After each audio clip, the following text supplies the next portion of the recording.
Welcome back to the channel. Today we have another starter kit episode. We're going to break into the 2022 box. This guy, when I purchased it, was only 11 bucks on Amazon. So personally, I think for 11 bucks you can't go wrong. You get 2 decks out of it. We'll put the 2023 off to the side till next time. Let's see, the 2 decks we get this time are Plains Water and Fire Forest. Should be an interesting combo. And with that, let's go ahead and start to break right in.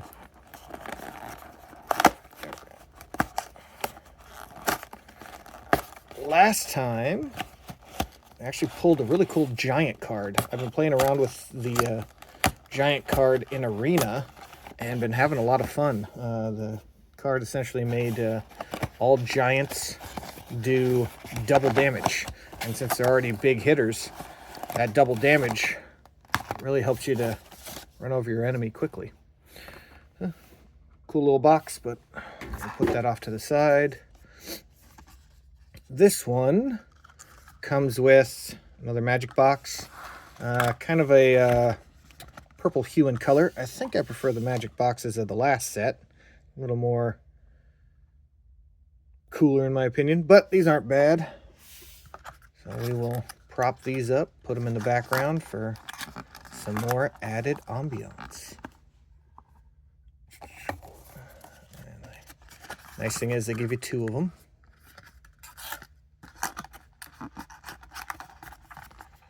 Scoot these over.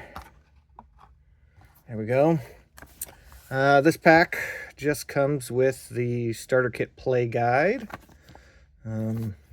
Probably nothing special in here, just glossary, some information on how the game works, stuff like that, if you've never done Magic before.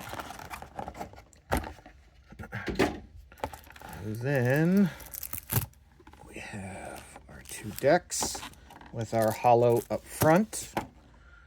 And we'll chunk the plastic there. Let's go ahead and start with the, what was it? It was the Plains Water deck. Let me get this open. I'll grab my scissors. I can remember where I put them. Oh, there they are. Sorry. A little unprepared, but we're getting there.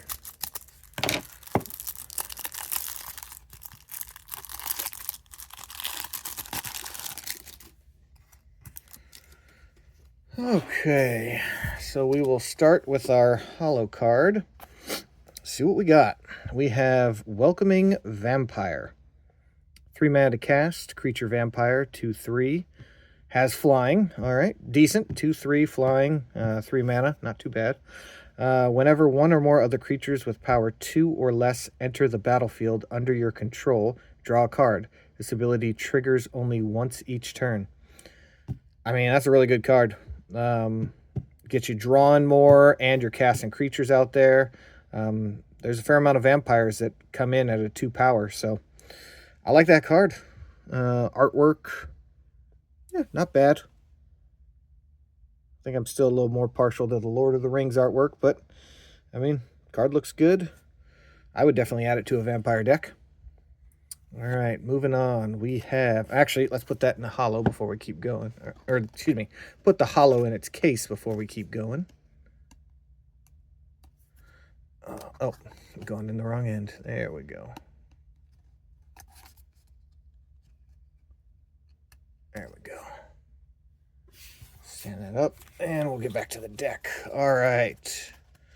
Next Plains card, we have Extraction Specialist. 3 mana to cast. Creature Human Rogue. 3/2. Lifelink. Ah, there we go.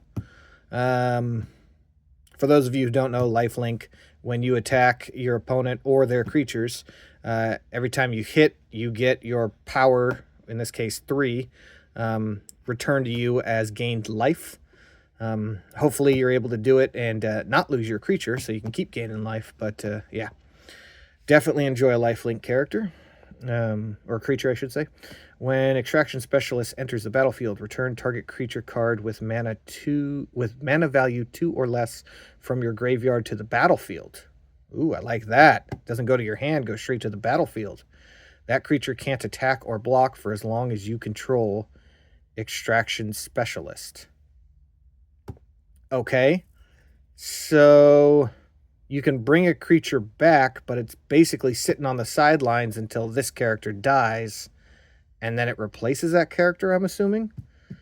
So read it one more time. When Extraction Specialist enters the battlefield, return target creature card with mana value 2 or less from your graveyard to the battlefield. Creature cannot attack or block for as long as you control Extraction Specialist. Yep. So it will bring a character or a creature back, but it's just kind of useless until this creature dies. I think I would play this more so for the lifelink ability than anything else, but there you go. Moving on. We have a Dream Shackle Geist. 3 mana to cast, 3/1 with flying. Still pretty weak on the defense. At the beginning of combat on your turn, choose up to 1. Tap target creature. Target creature doesn't untap during its controller's next untap step. Yeah, I think I'd probably use the second choice. Try to keep somebody's creature tapped for, another turn. But yeah, decent little water one, especially with the 3 power flying, although I'd prefer a 2 defense, but not bad. I actually recently came across this in a arena duel, and it kind of kicked my butt. Hullbreaker Horror. 7 mana to cast. It's a 7/8 power. Creature Kraken Horror. Flash, meaning you can cast it on your opponent's turn, just like an instant. This spell can't be countered. Whenever you cast a spell, choose up to 1. Return target spell you don't control to its owner's hand. Return target non-land permanent to its owner's hand. Yeah, basically, the guy I was playing against, he played this card, and he returned one of my creatures to my hand, and then he'd do that thing where you pull the creature back and then throw it back in, and you get to reactivate it, and he kept throwing my cards back in my hand. Yeah, this is a pretty powerful one if you can get the mana out there. Definitely a nice little pull and addition. Consuming Tide. 4 mana to cast, sorcery. Each player chooses a non-land permanent they control. Return all non-land permanents not chosen this way to their owner's hands. Then you draw a card for each opponent who has more cards in their hand than you. Decent little, delaying tactic, especially if you have more mana out in the field than they do. Interesting play. Unholy Officiant. Apparently we're running with vampires for this Plains. A lot of times you'll see vampires for swamps, but you do have a couple of Plains vampires now and again. Unholy Officiant. Creature vampire, 1 Plains to cast, and it's a 1/2, decent for a 1 Plains. And it has Vigilance. All right, this is a pretty powerful card, even though it's a 1/2. The fact that it's only 1 mana to cast, it has Vigilance. You put a couple of enchantments or equipments on this guy, he can become pretty powerful pretty quick. And then on top of that, he has a 5 mana play. Put a +1/+1 counter on Unholy Officiant. That is overpriced in my opinion. I don't really see that being utilized much. I see this card being more utilized, like I was saying before, a cheap creature to go out there pretty quick. At the 1/2, especially early on, it could probably survive a couple of small battles with the Vigilance on it, and then you hit it with an enchantment or an equipment, and it can become very powerful very quick. Nice vampire card to draw. They give you 2 of those. Then we have Backup Agent. Creature Human Citizen, 2 mana to cast. It's a 1/1. When Backup Agent enters the battlefield, put a +1/+1 counter on target creature. It's okay. There are other better cards that, might put +1/+1 every single turn. I think usually they're more of a 3 mana for something like that, but not a bad card. Get 2, 3 of those. Wretched Tongue. 2 mana to cast, 2/1, creature zombie horror. When Wretched Tongue dies, you may search your library for a card named Wretched Tongue, reveal it, put it into your hand, then shuffle. All right, this is one of those where, you'd have 4 of these in your hand, and it's just a way to get creatures out quickly. Usually zombies you're going to see, just like vampires, more in the swamp side. Surprised to see it as a water. Interesting. And how many do they give us? 1, 2, 3, 4 of them. Yep, I figured. Inspiring Overseer. 3 mana to cast. 2/1. Flying. When Inspiring Overseer enters the battlefield, you gain 1 life and draw a card. Very underpowered. You know, the 1 life, draw a card, 3 mana. I guess it's, you know, trying to do a lot of stuff, so which is why it's a 3 mana cast. You might be able to utilize it, but still pretty weak. Even for a flying, it's pretty weak. I give you 2, 3 of those. Then we have a Brute Suit. Interesting. 3 mana to cast, artifact vehicle with vigilance. Okay. Only takes 1 crew. When you have a crew, you got to tap another creature in order to operate this creature, and then it will attack. Although, I'm not really sure how the vigilance would play in, since after it attacks, it's no longer crewed. Interesting. I'll have to play around with this on Magic Arena and hopefully learn a little bit myself. You know, I'm no expert. I'm just a moderate. I wouldn't say a novice, but I'm moderate at the game, and I'm learning as I go. Just getting back into the hobby. All right, Brute Suit. We'll put that over here in a new pile. Then we have Seven-Tail Mentor. 4 mana to cast, 2/3, creature fox samurai. When Seven-Tail Mentor enters the battlefield or dies, put a +1/+1 counter on target creature or vehicle you control. At 4 mana, I would have liked to have seen this at more of like a 3 mana cast. But, yeah, you might be able to utilize it. I don't know too many people who have a Fox deck, but there you go.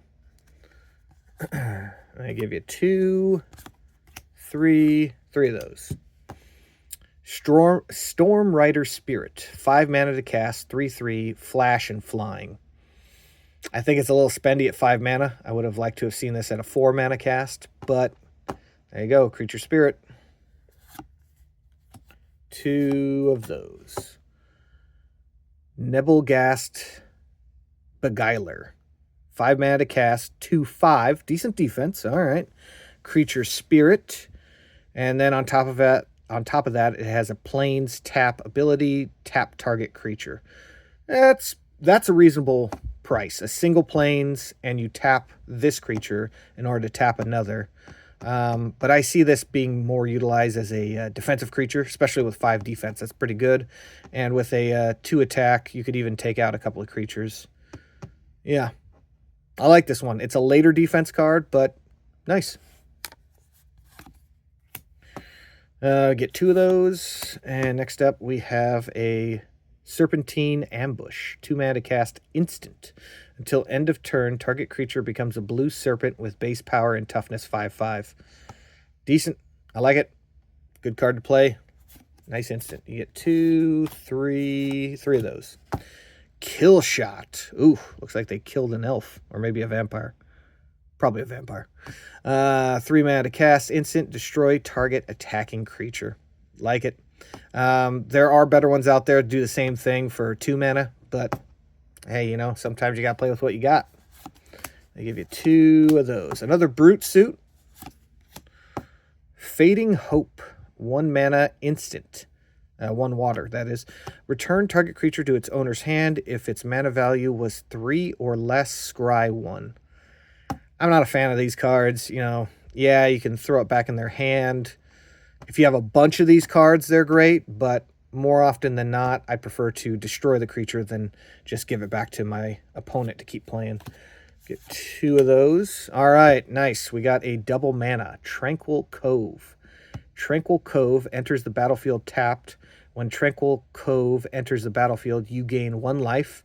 And then you can tap it on its next turn for either a Plains or water.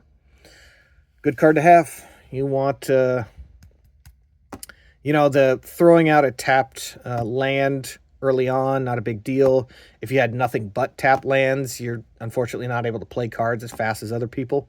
I wouldn't utilize a whole bunch of these, but, you know, use sparingly. They're good cards to have. Tranquil Cove.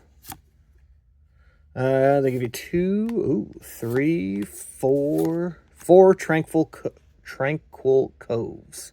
Usually with those double mana ones, that's about the max you can have, unless it does some sort of different ability. Then we got some Plains cards. We have 1, 2, 3, 4, 5, 6, 7, 8, 9, 10, 11, 12 Plains cards. I like that one with the pumpkin patch. Look at that. That's pretty cool. When I'm recording this video, it's a couple days before Halloween. Might come out a little bit later than that for you guys, kind of timing my video releases and stuff as I do them. But, yeah, awesome artwork on that one. Really like that. We'll put that with the Plains group. And then Water Islands. We have 1. Oh, that's kind of cool. Look at that. You got a water bridge. Yeah. 2, 3, 4, 5, 6, 7, 8, 9, 10, 11 water manas. And then we have our code. These cards, you have your code on the back. I'm sure you already saw it, but I will have claimed it before this video posts. The code, it gets this deck released for you on Magic the Gathering Arena, so you can play it on your profile. And yeah, it's pretty awesome that you can get, for 11 bucks, I got 2 decks that I get to add to the game. You know, buying decks in-game is far more expensive than that, more often than not. So I highly recommend some of these starter decks. They have some pretty decent cards in them. They can help to give you a more well-rounded play. And some of them on Amazon are going for real cheap. Like I said, the 2021 was $13, 2022 was $11, and the next video with a starter kit will be my 2023, which was 18 bucks. So, you know, not the most expensive things in the world. I think most people would be able to afford that.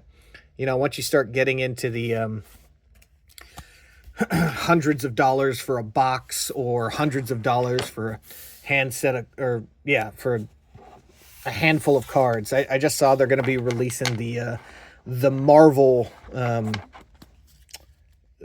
It's like a collection of 5 cards, and if you buy all 5, you get a 6 mana card on top of that.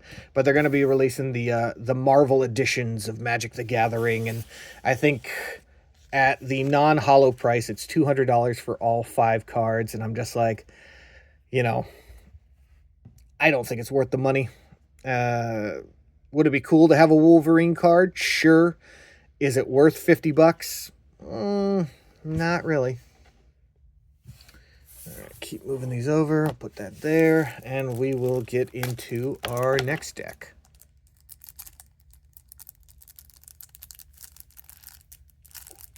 Come on. There we go.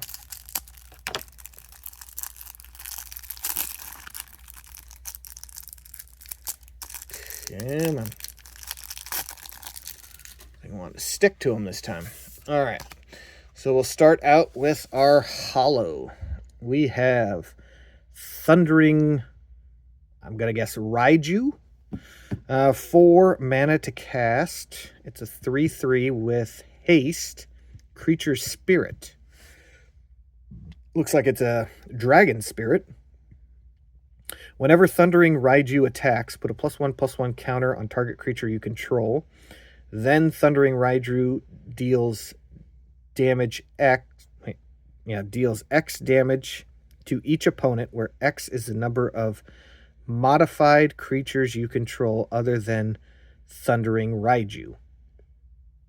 What's the definition of modified? Is modified meaning like an equipment's attached, a +1/+1 counter's attached? Interesting. I'm going to have to play around with that and figure out exactly what that means, but yeah, interesting card. Beautiful artwork. Kind of looks like a dragon with some sort of antler horns. You got the flower in there. I will throw that into a sleeve. And we'll add it to the back wall.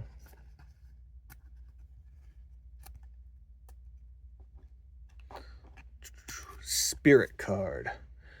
I'm with the Lord of the Rings stuff I opened, and then some of this stuff. I might have to look into building a spirit deck. I've never done that. And then on the back, it looks like we got another code.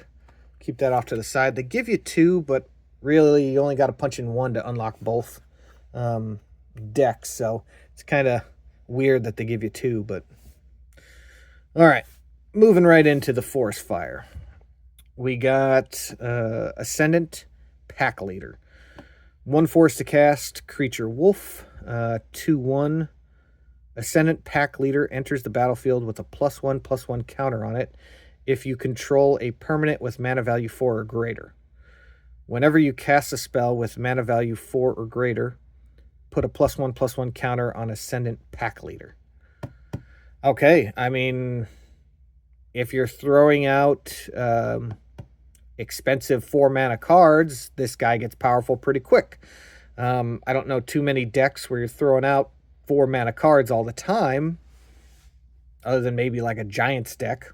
But yeah, interesting addition, Creature Wolf. There you go. Next up, we got Creepy Puppeteer. Human rogue creature, 4-mana to cast, 4/3. Has haste. All right, decent. Whenever Creepy Puppeteer attacks, if you attacked with exactly 1 other creature this combat, you may have that creature's base power and toughness become 4/3 until end of turn. Cool. So if you're attacking with a 1/1, it will become an identical 4/3 to this card. So, yeah, especially with a haste attack. Decent card. Kind of a middle of the battle additional card to play and do a little bit of extra damage. I like it. Creepy Puppeteer. Topiary Stomper. 3-mana to cast. It's a 4/4 creature, plant, dinosaur. So you get a double there. It's both plant and dinosaur. Has vigilance. When the Stomper enters the battlefield, search your library for a basic land card. Put it into the battlefield tapped, then shuffle. The Stomper can't attack or block unless you control 7 or more lands. I guess this is a decent card to play to get another land out there, and then unfortunately, it just sits in the waiting until you get to 7 mana, and then it's only a 4/4. Not the best. I'd prefer for this thing to be like a 5/6, a 6/6. Then I think it might be worth it. But I have seen a lot of people play this card, so it is utilized in a lot of arena battles. Glorious Sunrise. 5-mana to cast. Enchantment. At the beginning of combat on your turn, choose 1. Creatures you control get +1/+1 and gain trample until end of turn. I like the trample, especially if you got some strong characters out there. Target land gains tap, add 3 forests until end of turn. Ooh, I like that. If you need to play like a really expensive card, this will give you a 3 extra forest real quick. Granted, target land gains tap, add 3 mana until end of turn. I wonder if it gains that permanently, because you're casting 2 forests and 3 other mana just to do it so that you can get 3 forests. A little weird. I'm not exactly sure. Draw a card if you control a creature with power 3 or greater, and you gain 3 life. Beginning of combat on your turn, choose 1. I prefer with a 5-mana cast for this to be choose 2. So I think it's a little overpriced, but that might just be me. Then we have Voldarian Stinger. Vampire Warrior. Interesting. Vampire on the fire side. Okay. 1 fire to cast. It's a 1/1. Voldarian Stinger has first strike as long as it's attacking. Decent. And then for 3 mana, Voldarian Stinger gets +2/+2 until end of turn. Personally, I think that's overrated. I would like to see 1 fire or, 2 mana to have the +2/+0. Personally, I'd actually prefer just the 1 fire to get that. But first strike on the attack, pretty good. You might be able to hit this character with some added equipments or enchantments and make it a little bit better. You prefer first strike all the time, but you know, it's a 1 mana cast, so can't be you don't want to have the strongest card with a 1 mana. That'd be overpowered and overutilized. You get 2 of those. Next we have a Timberland Guide. 2 mana to cast. It's a 1/1 creature human scout. When Timberland Guide enters the battlefield, put a +1/+1 counter on target creature. Decent card. Not the best, not the worst, but good card to add to a deck as a filler. Get 2, 3, 4 of those. Next up, we have Lambholt Harrier. Lambholt Harrier. Yeah. 2 mana to cast, 2/2, creature wolf. And then for 4 mana, target creature can't block this turn. Nothing special. I've seen better. I give you 2 of those, three of those. And we have a High-Rise Sawjack, 3 mana to cast, creature elf citizen, 2/3, has reach. Whenever High-Rise Sawjack blocks a creature with flying, High-Rise Sawjack gets +2/+0 until end of turn. All right, yeah. If you're not looking into having any flyers in your deck and you're playing forests, this is a great flying defender because it's going against normal creatures without flying. You're just going to hit for 2 damage, but against flying creatures, you'll hit for 4. I like it. That's a pretty good reach defense card. Oh, yeah. They give you 2, 3 of those. Nice. Then we have a Spore Crawler, 3 mana to cast, 3/2. When Spore Crawler dies, draw a card. Decent. I know there are some people out there who make Spore decks. This would be a nice addition. 2, 3. Ooh, Mounted Dread Knight, Vampire Knight. Well, this 2022 starter kit, definitely into vampires. All right, Mounted Dread Knight, 5 mana to cast. It's a 5/4 creature vampire knight. Mounted Dread, and it has trample. Okay, I'm liking this. Mounted Dread Knight enters the battlefield with a +1/+1 counter on it if an opponent lost life this turn. Okay, you'd have to time it, and you could cast this 5 mana vampire instead of for a 5/4, get it as a 6/5. Yeah. This is a good later in the game powerful card to hit your opponent with. Basically just keep the momentum going by, you're able to sneak through a single damage and then you cast this card before your end turn. And, next round you got a good defender and a powerful attacker. I like it. Mounted Dread Knight. They give you 2, 3 of those. Then we have a Flourishing Hunter, 6 mana to cast, creature Wolf Spirit. When Flourishing Hunter enters the battlefield, you gain life equal to the greatest toughness among other creatures you control. And this creature is a 6/6. I think that's a pretty powerful card. I like that. You're healing. If Flourishing Hunter's your greatest creature, you're getting a minimum of 6 life. And if you happen to have like that Kraken thing, a 7, you're getting 7. Or a dinosaur. A lot of forest decks that utilize dinosaurs that are like a 12/12, stuff like that. So, yeah. I like this card. Pretty powerful. I give you 2 of those. Nice. Witch's Web. 2 mana to cast. Instant. Target creature gets +3/+3 and gains reach until end of turn. Untap it. I'm going to say that's a pretty powerful instant. Most instants of a 2 mana like this would just give you the +3/+3. This is giving you the reach and untapping a creature on top of that. I'd say this is a pretty overpowered instant card. Very nice. Amazing one to add to a deck. Witch's Web. 2, 3 of those. Next up, we have Abrade. 2 mana to cast. Instant. Choose 1. Abrade deals 3 damage to target creature. Okay, decent. Destroy target artifact. See, now this, with the Lord of the Rings deck, they gave you Cast into the Fire, which... same mana cost, and you had a choice between destroy artifact or dealing 1 damage to up to 2 creatures. this is what you want. Abrade is way better than Cast into the Fire. 3 damage to a creature. You're going to kill most early creatures on, and even some of the mid-range creatures, you know, they'll be like a 5/3. So yeah, Abrade, excellent card. I really like that one. Plus, it gives you duality. You have a choice. You can either destroy a creature or artifact. I'm going to be adding this to a lot of my fire decks. 3 of those. Nice. Burn the Accursed. 5 mana to cast. Instant. Burn the Accursed. Right? I think I'm saying that right. Burn the Accursed deals 5 damage to target creature and 2 damage to that creature's controller. If that creature would die this turn, exile it instead. I mean, it's a good instant card. You know, for instance, 5 mana is a little spendy. You know, usually for instance, you want a 1, 2, 3 mana. There's a Scorching Shot for a 2 fire mana that does 5 damage to a creature. For something like this, I'd prefer to see that it does the 5 damage to creature or planeswalker.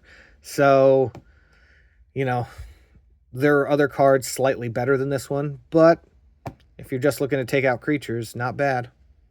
Burn the Accursed. I'll give you 2 of those. Nice. We have a Rugged Highlands. Rugged Highlands enters the battlefield tapped. When Rugged Highlands enters the battlefield, you gain 1 life. On tap, you can either get a fire or forest. Nice little combo mana there. They give you 1, 2, 3, 4 of those. Then we're moving right into our mountains. Here, let me go over here. We have 1, 2, 3, 4, 5, 6, 7, 8, 9, 10, 11, 12 mountains. The artwork on these is interesting. I wouldn't exactly call that a mountain. I'd call that more of like a skyscraper railroad. That's a mountain. There you go. Blood moon behind it. That's a mountain. The beacons are lit. Gondor calls for aid. And then, yeah, back into it. I think there's just repeated after that. But yeah, I like that artwork. That artwork's beautiful. Cool. You got those. And then finally, we have some forests. 1, 2, 3, 4, 5, 6, 7, 8, 9, 10, 11 forest cards. And then another rules thing. That's just kind of junk. But yeah, on this one, an interesting Spirit Hollow. I think the Vampire's probably the better hollow out of it. You get the 2/3 flying. And whenever creature with power 2 or less comes into the field, you get to draw a card. So, well, you can only trigger it once per turn, but still, I think that's probably the better hollow of these. In the water side, that Kraken we came across. Where'd it go? Probably right at the back. There we go. This guy, that's a big, powerful draw. Really like that one out of this deck. And then I think, I mean, yeah, there were a couple of force cards that were really good, but I think I tend to gravitate towards fire myself. I think this Abrade is going to be a big one. I'm going to utilize this a lot. Gives me a little more versatility with some of my spells. And I may start playing around with a multicolored vampire deck. I'm not exactly sure. I may want a few more vampire cards. My arena doesn't have a whole lot. But yeah, you got some cool stuff. A Creepy Puppeteer was another cool, weird one to add.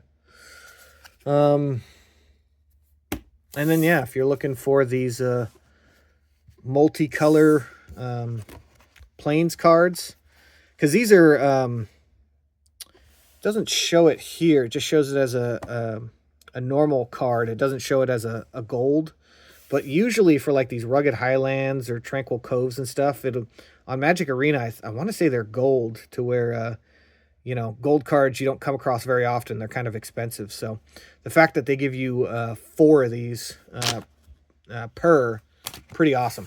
I think that was well worth the $11. I hope you enjoyed the video. Please comment, like, and subscribe, and I'll catch you next time.